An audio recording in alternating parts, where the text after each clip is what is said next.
నీకున్న సైన్యం నువ్వే, కలికాలం కాడివి నువ్వే, అసురవధ తీక కదలిరా. పురుష పాపము నేడు పండెను, ఉగ్ర రూపమై ఊరికిరా. నువ్వెత్తున ఎగసిందంట నీలో ఆవేశం, ఎదురంటూ లేనే లేదు నీకు ఈ క్షణం.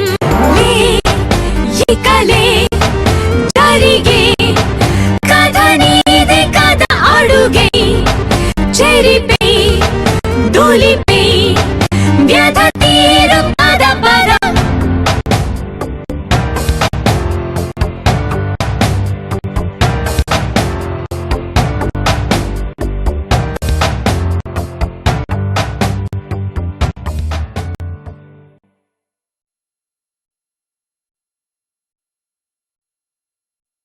Please do subscribe to Madhura Audio. Please subscribe to Madhura Audios. Please subscribe to Madhura Audio. Please subscribe to Madhura Audio. Please subscribe to Madhura Audio. Don't forget to subscribe to Madhura Audio.